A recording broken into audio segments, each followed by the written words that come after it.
Hello, yet another health and safety story. This one's called The Washing Line in Elliot Avenue. Here we go. The washing line in Elliot Avenue. Come into my office, said Inspector Cunningham to our Don one day. I'm still waiting for your last report. Be sure to leave it on my desk before you wend your way. Of course I will, sir, grovelled Donald. I'm almost halfway through. I know that it is urgent. It's the least that I can do. Now the sun shone through the windows as Don worked on with a will. He was progressing rather marvellously on his masterpiece until the telephone began to ring, which made him put down his pen. He would have to deal with this request ere he could begin again. There's a bonfire in me neighbour's garden, an angry voice rang out. I require an health inspector here to make him put it out.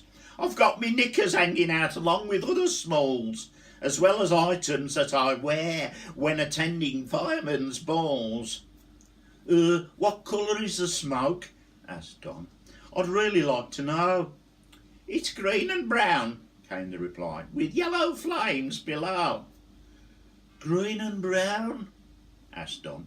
That's rare. It's usually black and white. I'll be round within the hour, as there's a report that I must write. When the report was finished, he placed it on Boss's table, and from there onto his vehicle to drive as fast as he was able. Then on to Elliot Avenue, where he began looking for the smoke. On he ventured to number 42, where he would surely find the bloke who had lit this fire at such an early time. This was against the bylaws and was a major crime. No smoke came from the garden. No flames leapt to the sky. The fire was non-existent. Don thought on the reason why. He should have called an hour ago to ask Mr. Burke to doubt his fire. It was the final call of a long, eventful day, though Don would never tire. So now to Mrs. Smoggs to say the fire was no more. He drew back his manly shoulders as he approached her grand front door.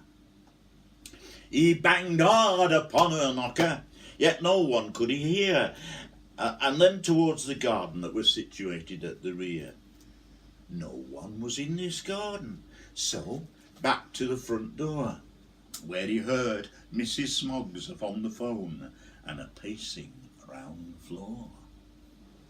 "Oh, officer," said Hilda Smoggs, "come quickly. I've a stalker what's outside. He's been nosing round me gardens, and you know I've got me pride. I've had some undies stolen that were hanging out to air. This prowler looks suspicious, with bushy eyebrows and red hair." At that, our Donald knelt upon his knees and shouted through the orifice, "It's all right, madam. I can explain to you the meaning of all this. I am the environmental health inspector you called to you this day. I've called to say there's no fire now, so I can be on my way." Hilda cried out, "Oh, officer, he's not that tall. Says he is a mental health. Please send the squad car quickly, as I cannot defend myself." At this point, our Donald panicked and trembled at the knees. He'd not been in a predicament the like of one of these. He thought upon the questions the police might ask of him that day. Then he quickly ran to his vehicle, started up, and drove away. 'Twas then the voice came echoing, "I've had me undies stolen that were hanging out to air." He'd gone to sort a bonfire out, but now he ceased to care.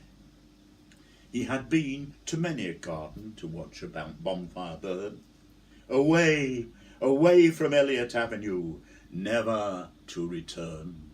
Return, return, return, return. Never to return.